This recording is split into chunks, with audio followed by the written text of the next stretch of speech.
오늘은 하나님의 영으로 담대하라 라는 제목으로 함께 말씀을 나누겠습니다. 성령을 추구하는 많은 리더들은 눈에는 보이지 않지만 거침없는 이 성령의 바람에 전적으로 의지하고 있습니다.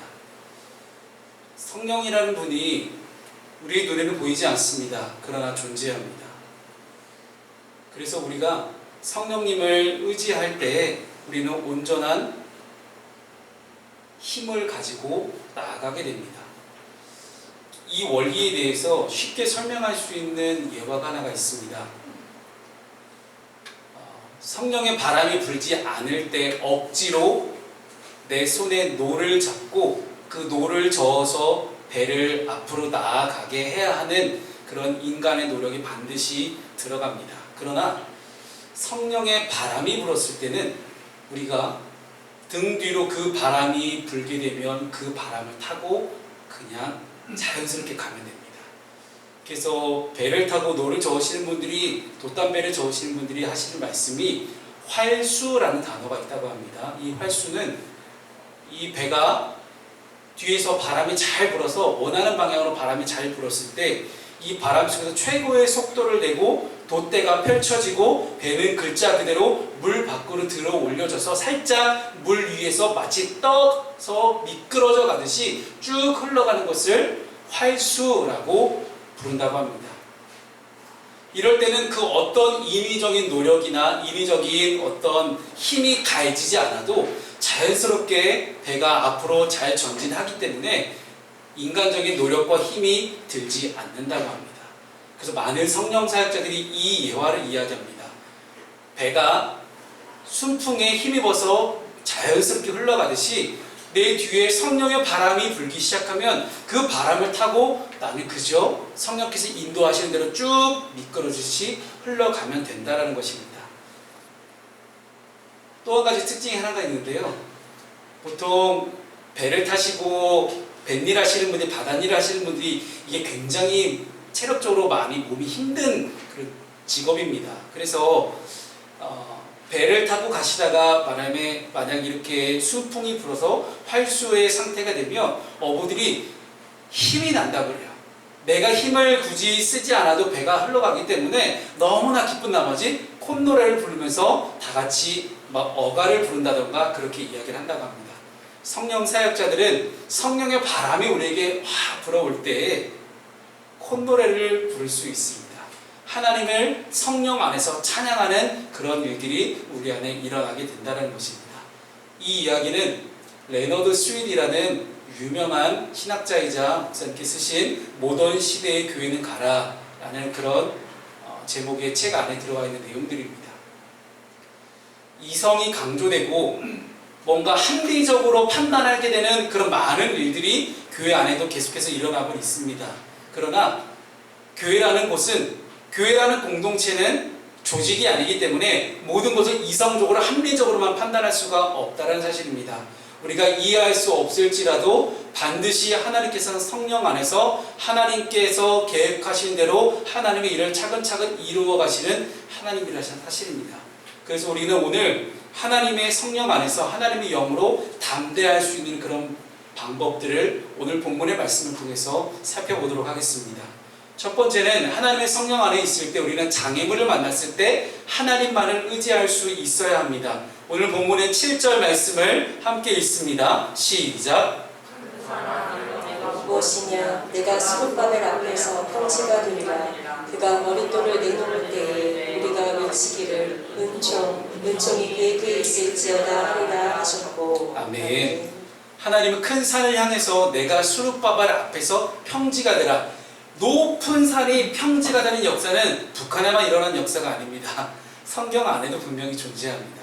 성도는 큰 산이라고 일컬어지는, 성경에서 큰 산은 장애물을 말합니다. 내 눈앞에, 내 인생 앞에 놓여진 이 장애물을 만났을 때 우리는 하나님만을 의지할 수 있어야 합니다. 하나님께서 천지 만물을 창조하신 분이시기 때문에 당연히 자연 만물 혹은 동물들에게도 하나님은 명령하시는 그런 하나님이십니다. 성경에서 말하는 이 큰 산은 늘 하나님의 백성들의 진로를 막는 거대한 장애물을 뜻했습니다. 당시 정황을 우리가 살펴볼 때 이 장애물은 성전 재건을 방해하는 그런 대적자들을 가리키고 있습니다. 성경 안에 내용이 그동안 계속 나와 있었죠. BC 536년에 산발랏 혹은 도비아라는 사람들이 중심이 되어서 이 사마리아인들이 첫 번째 성전 재건을 방해하기 시작합니다. 그 다음에 16년 만에 성전 건축이 재개된 이후에도 다뜨네와 스달보스네라는 이 사람들이 찾아와서 계속해서 유다인들의 성전 건축을 방해합니다. 왠지 아십니까? 유다인들에게 성전 건축이라는 의미는 모든 것이에요. 전부예요. 성전이 건축이 되어지기만 하면 이 성전을 중심으로 유다인들이 똘똘 뭉치기 때문에 또 하나의 옛날 다윗 왕국 시대처럼 큰 강한 나라를 만들 수가 있기 때문에 주변 나라 모든 이들이 이 유다인들의 성전 건축을 방해했던 것입니다. 그러나 하나님은 스룹바벨이라는 당시 유다 총독, 페르시아 왕이 직접 임명했던 유다 총독이었던 이 스룹바벨을 통해서 성전 건축을 재개하십니다. 그래서 성전 건축이란 많은 물자들도 페르시아에서 공급을 받았었고요. 그런데 여전히 많은 사람들이 나타나서 여론을 조장하고 페르시아 황제에게 가서 정치 공작을 펼쳐가지고 이 성전 건축이 중단되도록 막 밑에서 정치 공작을 펼치는 일들이 많이 일어납니다. 그럴 때 하나님은 뭐라고 말씀하십니까? 스룹바벨 앞에서 큰 산아 평지가 될지어다 라고 선포하십니다. 여러분, 그리스도인들에게 선포라는 것은 굉장히 중요한 의미입니다. 여러분, 한번 오른손 한번 다 들어보실래요? 오른손, 네, 오른손 내려보시죠.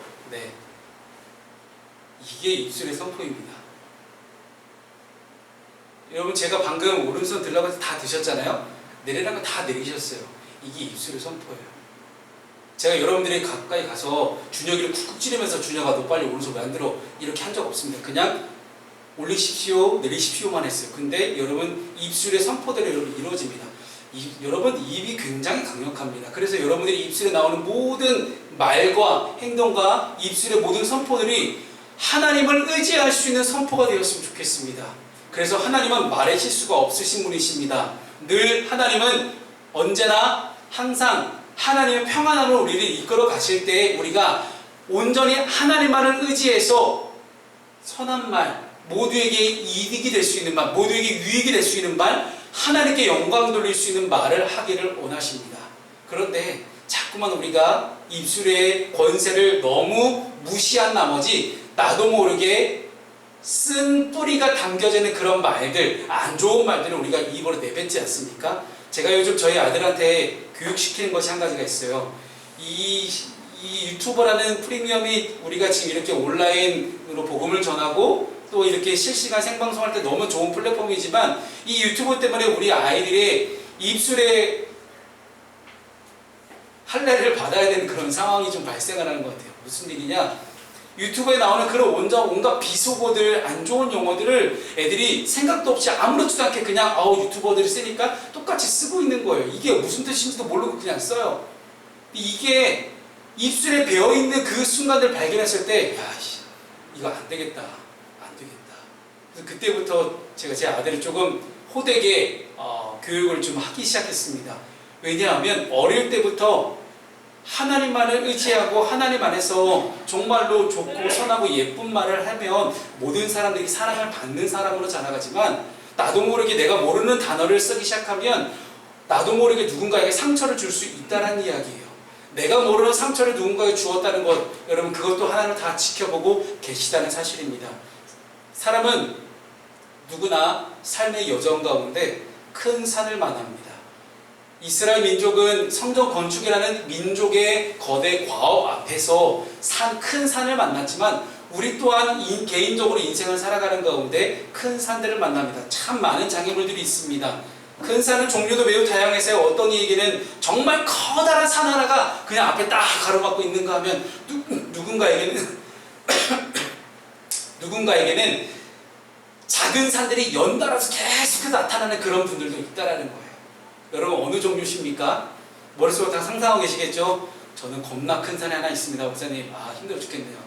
이렇게 얘기하시는 분들 계실지 모르겠지만 분명한 것은요, 큰 산이 하나가 있든 작은 산이 연달아 나타나든 그 산 앞에서 보이는 인간의 반응은, 우리 사람의 반응은 우리에게 참된 신앙이 무엇인지를 분명하게 일깨워주고 있다는 사실입니다. 어떤 이들은 감당할 수 없는 장애물 앞에서 절망에 빠지기도 합니다. 하지만 그리스도인은 하나님이 살아계시다는 사실을 잊지 않고 철저히 하나님만 의지하는 사람이 그리스도인입니다. 내 앞에 아무리 산이 있다 할지라도, 내 앞에 있는 사람이, 그 사람이 나를 그렇게 괴롭게 한다 할지라도, 그럼에도 불구하고 모든 것을 인도하시는, 모든 것들을 다스리시는 하나님을 의지하는 사람이 그리스도인입니다. 그래서 우리가 하나님을 신뢰할 때에 우리는 큰 산이 평지가 되는 놀라운 기적을 맛보게 될 것입니다. 바벨론으로 포로로 끌려갔던 이 이스라엘 민족이 70년 후에 다시 돌아와서 성전 건축을 훌륭하게 끝낼 줄 아무도 몰랐습니다. 왜냐? 이스라엘은 다 망한 민족이다라고 모든 이들이 다 인정하고 있었기 때문입니다.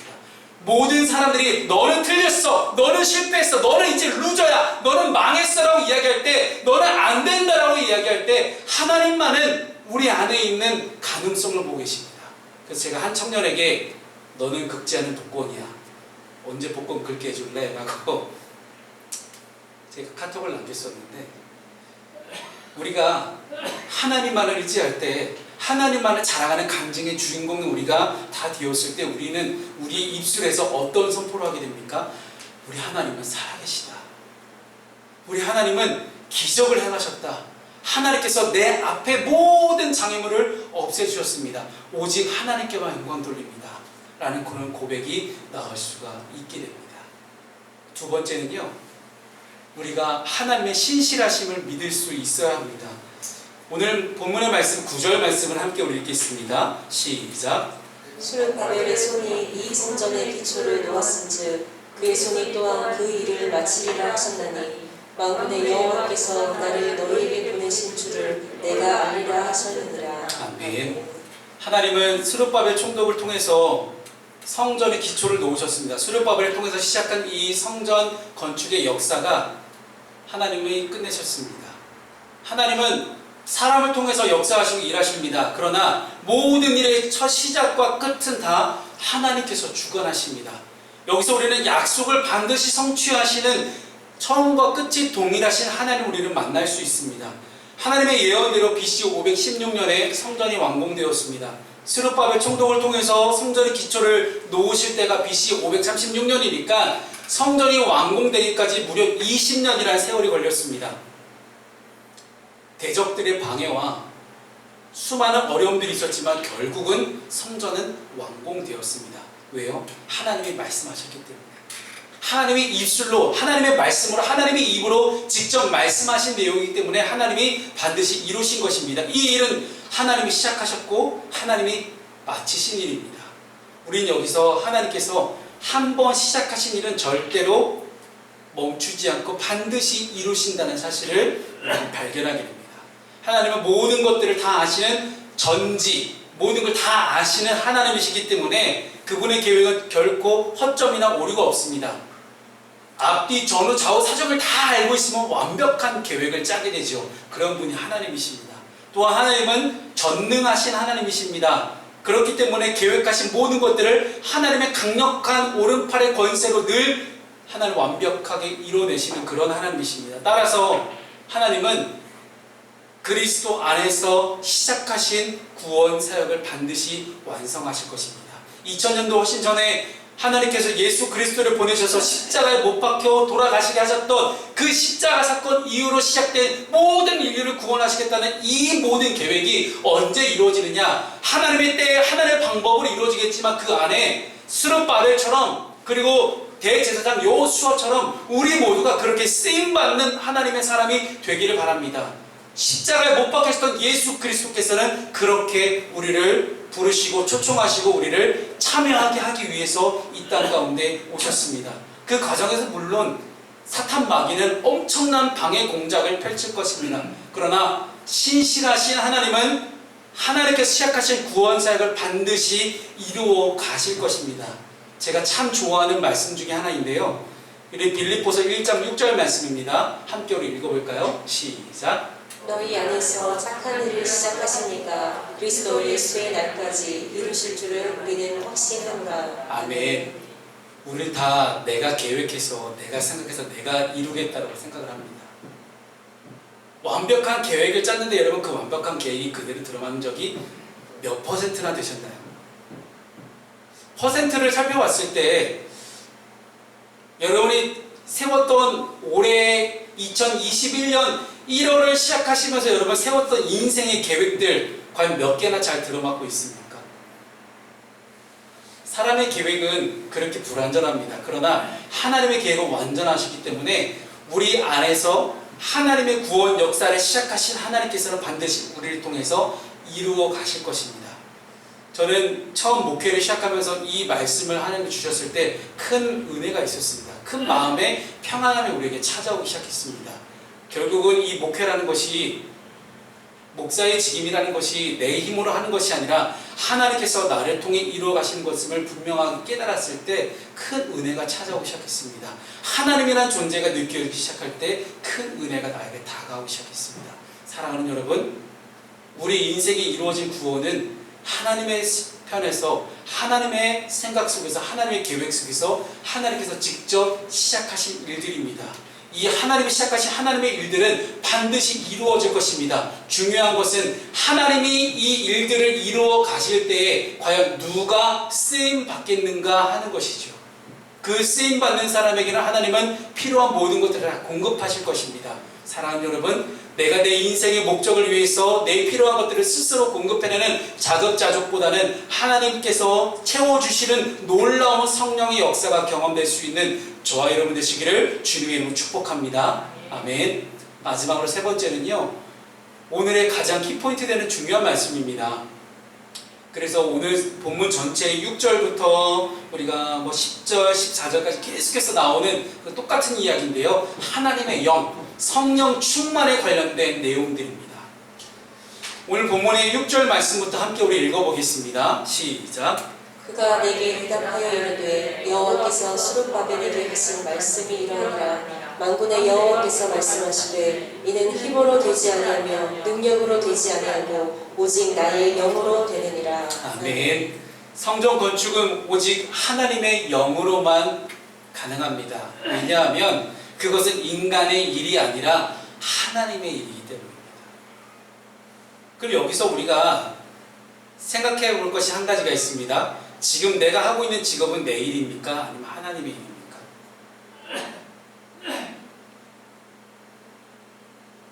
아무도 대답이 없으시네요. 네. 중세 이후에 수많은 종교 개혁가들이 공통적으로 한 이야기가 있습니다. 내가 하고 있는 모든 일들이, 직업이 다 하나님께서 나에게 맡겨주신 성직이다. 왜냐하면 카톨릭 사제들을 통해서 이루어졌던, 이제 행해졌던 그 수많은 종교의 부패와 어떤 그런 것들을 개혁하기 위해서 제일 먼저 모토로 꺼내들었던 것이 오직 말씀으로 돌아가자였습니다.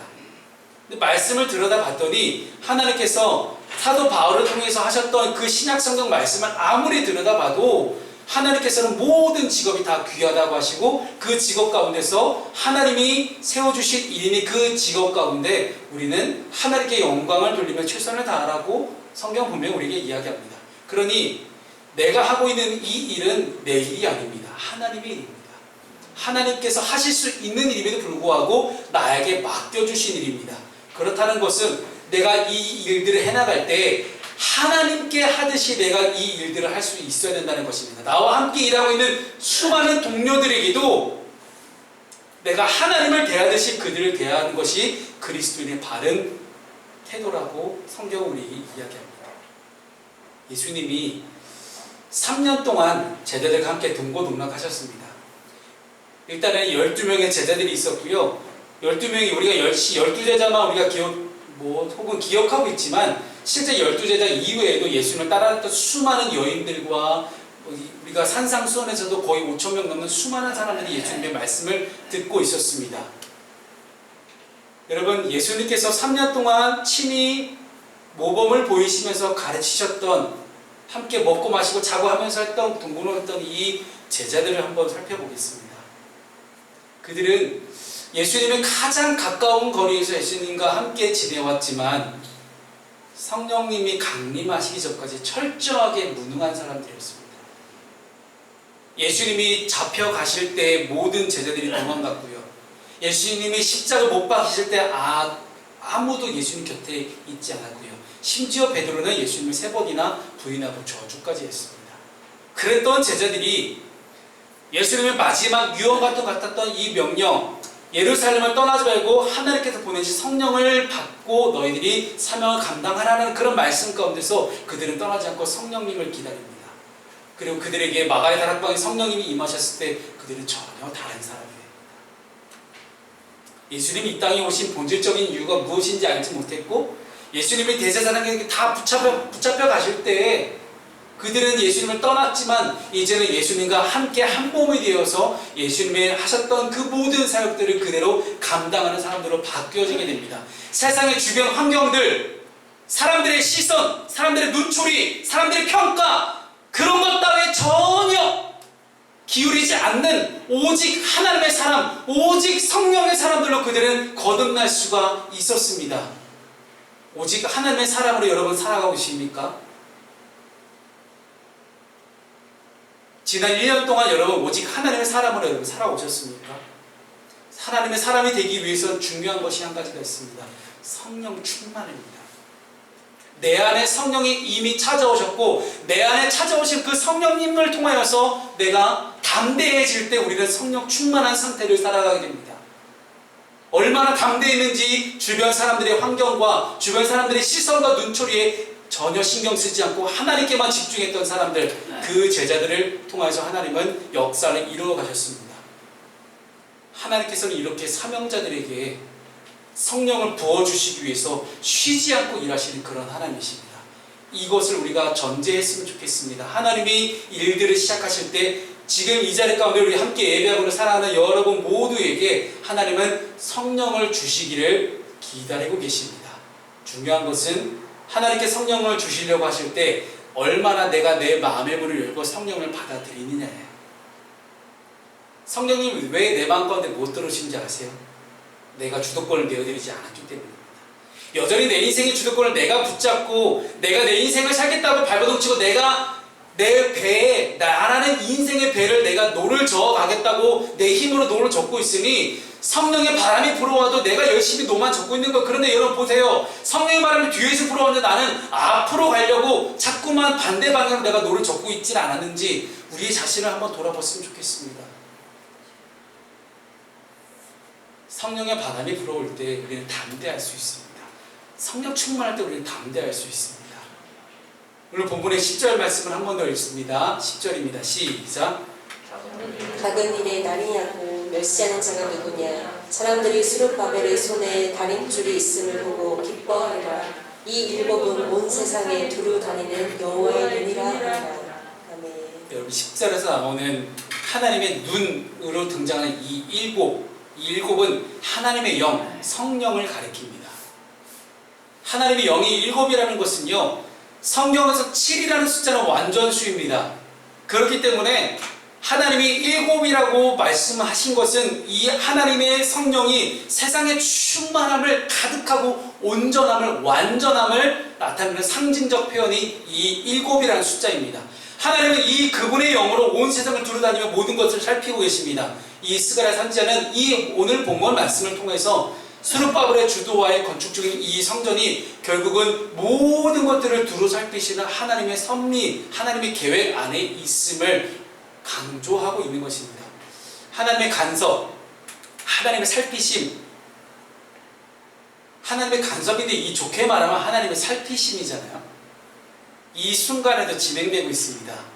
불꽃 같은 눈동자로 우리의 일거수일투족을 다 감찰하시는 분이 우리 하나님이십니다. 부담스러우신가요? 하나님의 CCTV가, 하나님의 블랙박스가 계속해서 나를 감시하고 있다고 생각해 보세요. 부담스럽죠? 얼마나 부담스러워요? 예수 그리스도가 내 삶의 주인이 된다는 게 그런 뜻이거든요. 예수님께서 늘 나와 함께 계신다. 내가 있는 내 집이 혹은 내 자취방이 정말 더러워요. 근데 그 더러운 가운데도 주님이 함께 계신대요. 어떡하지? 진짜 어떡할까요? 하나님의 간섭하심이, 하나님의 살피심이 여러분 부담스러울 수 있습니다. 그런데 그것 또한 은혜입니다. 아무런 보호장치 없이 아무런 나를 보호할 수 있는 안전장치 하나도 없이 내가 그냥 세상에 내맡겨져 있다고 한번 여러분 생각을 해보세요. 나를 보호할 수 있는 그 어떤 것도 나에게 존재하지 않는다라고 여러분 생각을 해보세요. 그런데 하나님께서 눈동자같이 지키시면서 내가 어떻게든 위험에 빠지지 않도록 나를 지키시고 보호하시고 인도하시고 내 마음의 평안을 붙잡고 계시다는 사실을 생각해 본다면 이건 다른 문제예요. 그래서 우리는 오히려 매 순간 모든 것들을 알고 계시고 모든 것이 가능하신 이 하나님께서, 이 하나님의 영이 우리 위에 머물러 있음에 대해서 감사하며 하나님을 의지할 수 있어야 됩니다. 그래서 저는 오늘 여러분들에게 더 이상 겉으로 드러나고 보여지는 행위로서의 신앙생활을 멈추기를 바랍니다. 눈에 보여지는 행위로서의 신앙생활은 누구나 할 수 있습니다. 종교인과 신앙인은 그게 다릅니다. 종교인은 겉으로 드러나는 그런 의식적인, 외식적인 그런 행위를 할 수 있습니다. 그런데 겉으로는 그렇게 드러나는 행위를 한다 할지라도 내 마음의 속사람이 하나님께 가 있지 않는데, 내 안에 성령이 없는데 어떻게 그 사람을 신앙인을 할 수 있겠습니까? 겉으로 드러나는 요식행위, 겉으로 드러나는 그런 종교행위에 여러분 집중하지 마시고 여러분의 속마음을 하나님께 내어드리는 그런 신앙적인 연습을 했으면 좋겠습니다. 저는 이번 단일 기도를 통해서 그것이 깨달아지기 시작합니다. 진짜와 가짜.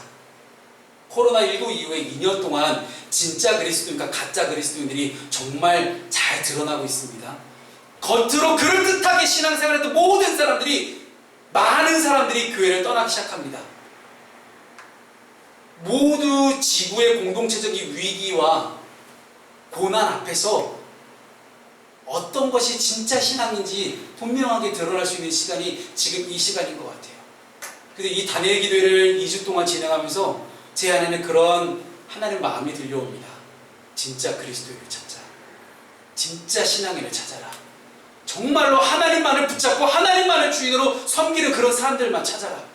억지로 겉으로 그냥 그럴듯하게 앉아갖고 나 종교인이요, 나 기독교인이라고 교회에 앉아있는 사람들 말고 진짜 그리스도인들을 찾아서 그들과 함께 교회를 읽어가고 신앙생활을 하라 라는 그런 마음이 이렇게 제 마음 가운데 자꾸만 들려오는 거예요. 어떻게든 교회 부흥을 하나님께서 하시겠죠. 그러나 드러나는 많은 일들을 통하여서 억지로 교회 숫자가 많이 성도들이 늘어나는 것보다는 진짜 그리스도인을 찾아서 하나님처럼, 우리 예수님처럼 소수의 제자를 선택하셨지만 철저하게 훈련시키는 방법으로 그렇게 주님의 몸된 교회 공동체를 세워가는 그런 감동이 제 안에 계속해서 몰려옵니다. 그러기 위해서 중요한 것이요, 성령 충만입니다. 오늘 본문의 14절 말씀을 보면요, 기름 부음 받은 자 2명을 이야기합니다. 기름 부음 받은 자 2명. 등잔대 좌우에 두 감람나무라고 성경이 또 이야기하는데, 이 두 감람나무가 기름 부음 받은 자 2명을 이야기합니다. 이 기름 부음을 받은 자는 원문으로 따져보면 신선한 기름의 아들들이라는 뜻이에요. 신선한 기름의 아들들이라는 의미는 뭐냐면, 이 기름이라는 건 성경은 성령을 상징하고 있기 때문에 이 말은 그들이 성령으로 충만한 자들이라는 것을 나타내주고 있습니다. 역사적으로 실제적으로는요, 이 당시 총독이었던 수르바벨 총독과 대제사장 여호수아를 이야기합니다. 정치와 종교의 가장 최정점에 서 있던 이 두 사람을 통해서 두 사람에게 하나님의 성령 충만을 부어주셨고, 이 2명을 통해서 하나님의 성령 충만을 완성하십니다. 우리 모두가, 우리 프로스 교회는 하나님의 나라의 완성을 위해서 세워진 교회입니다. 그렇다면 하나님의 나라의 완성, 성전 건축의 완성, 이 똑같은 이 동시대 목표를 위해서 우리가 어떻게 달려나가야 되겠습니까? 우리 모두가 스룹바벨과 여호수아처럼 성령 충만한 사람이 되어야 될 줄로 믿습니다. 아멘 안 나오면 어떡하나 했는데 이 두 사람은요, 정치와 종교의 양대 산맥이라고 말씀을 드렸어요. 그렇다는 것은 이 두 사람은 누구를 예표하느냐? 왕 같은 제사장으로 우리에게 다가오셨던 예수 그리스도를 예표합니다. 하나님께서는 스룹바벨과 여호수아라는 대제사장에게 성령 충만을 부어주셨듯이 예수님께도 똑같이 하늘의 비둘기 같은 성령이 쫙 내려오게 하셔서 하나님의 사명을 감당하게 하십니다. 여호수아와 스룹바벨의 성전을 재건했던 것처럼 예수님이 온전한 성전을 우리 앞에 새롭게 세워주신 것처럼 우리도 왕같은 제사장으로서 우리의 사명을 잘 감당했으면 좋겠습니다. 언제나 하나님 앞에 거룩한 산 제사를 드리며 하나님의 통치에 순종하고 모든 사람들에게 복음을 전할 수 있는 삶을 살 때 우리는 이 땅의 교회가 온전히 세워질 수 있음을 마음으로 믿고 우리가 고백했으면 좋겠습니다. 진짜 교회는 뭘까요? 진짜 교회. 어떤 것이 진짜 교회 공동체일까요? 교회 조직이 아닌 교회 공동체를 함께 세워나가는 이 작업들을 통하여서 우리 모두가 함께 성령 충만을 사모하는 여러분 되었으면 좋겠습니다. 한 책을 소개해 드리겠습니다. 너를 괴로움에서 자유케 하리라 라는 루이스 스미드즈라는 분이 쓰신 책인데요. 너를 괴로움에서 자유케 하리라. 이 책에 좋은 문장이 있어서 좀 가져와 봤습니다. 사람들의 도움이 손길이 없어 내가 살아갈 수 있는 것을 하나님께서 나를 붙들어 주시기 때문이다. 그리고 담대함이란 단어에서 설명을 하실 때요, 이렇게 설명합니다. 담대함이란 당신의 존재를 바로 인식하는 것으로서 당신이 어느 곳에 있든지 하나님을 떠나서는 아무것도 할 수 없다는 것을 인정하는 것이다. 사랑하는 여러분, 이런 담대함이 우리 주님이 보내신 성령 안에서 우리 안에 풍성하게 이루어질 수 있기를 주님의 이름으로 축복합니다.